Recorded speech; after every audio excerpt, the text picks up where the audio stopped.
Hi friends, welcome to my channel. ఈరోజు మన కిచెన్లో రెసిపీ ఏమో బిర్యానీ అండి, వెజ్ బిర్యానీ. మనకు కావాలంటే చికెన్ బిర్యానీ కూడా చేసుకోవచ్చు, కానీ మనం అన్ని రోజులు చికెన్ తినం కదా, అందుకోసమనే వెజ్ బిర్యానీ చేసి చూపిస్తున్నాను.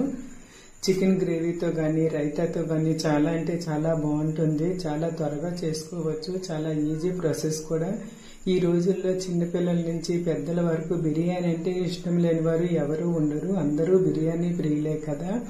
బిర్యానీ తినడం కోసమే కేవలం మనం హోటల్స్కి వెళ్తూ ఉంటాము. అలా కాకుండా ఇంట్లోనే ఇలా ట్రై చేసి తిన్నామంటే చాలా బాగుంటుంది.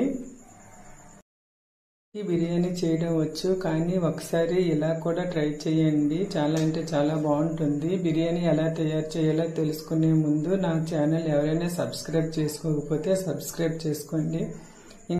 ముందుగా బిర్యానీకి కావాల్సిన ఇంగ్రీడియంట్స్ తెలుసుకుందాము. బిర్యానీ ఆకు, పుదీనా, దాల్చిన చెక్క, జాపత్రి, పులవా పువ్వు, పెద్ద యాలకపండు, తర్వాత లవంగాలు, యాలకులు, జీడిపప్పు, క్యారెట్, ఉల్లిపాయలు, తర్వాత కొత్తిమీర.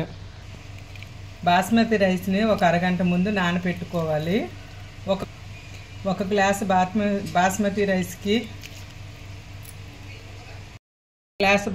రైస్కి గ్లాసున్నర వాటర్ పోసి నానబెట్టుకోవాలి. ఇప్పుడు స్టవ్ ఆన్ చేసుకొని కుక్కర్లో కొద్దిగా ఆయిల్ వేసి కట్ చేసి పెట్టుకున్న ఆనియన్స్ వేసి బాగా గోల్డెన్ బ్రౌన్ కలర్ వచ్చేంత వరకు వేపుకోవాలి.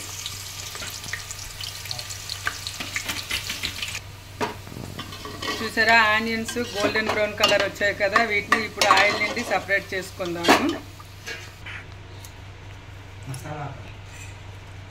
ఇప్పుడు ముందుగా బిర్యానీ ఆకు వేసుకుందాం.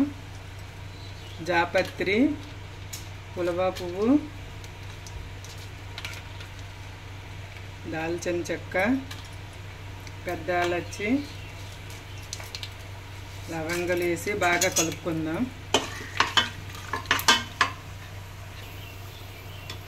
ఇప్పుడు క్యారెట్ వేసి కొద్దిసేపు వేపుకుందాం. ఇప్పుడు జీడిపప్పు వేసుకొని మరి కొద్దిసేపు వేయించుకుందాం. ఇప్పుడు మనం ముందుగా నానబెట్టుకున్న బాస్మతి రైస్ని ఇందులో వాటర్తో సహా వేసుకుందాము. ఇప్పుడు యాలకులు, రుచికి సరిపడా సాల్ట్, పుదీనా, కొత్తిమీర, మనం వేయించి పెట్టుకున్న ఆనియన్స్ వేసి బాగా కలుపుకోవాలి.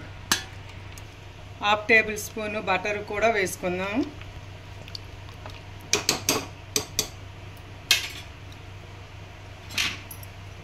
ఇప్పుడు మొత్తం కలిసేలా కలుపుకొని 2 విజిల్స్ వచ్చేంత వరకు మూత పెట్టేసుకుందాం.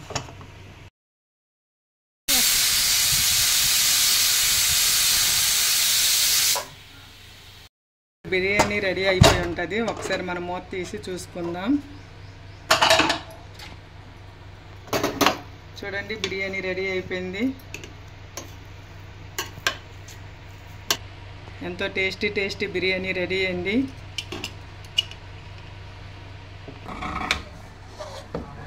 బిర్యానీ చేయడం చాలా ఈజీ అండి. మీరు కూడా ఒకసారి ట్రై చేయండి. ఎలా వచ్చిందో కామెంట్ చేయండి.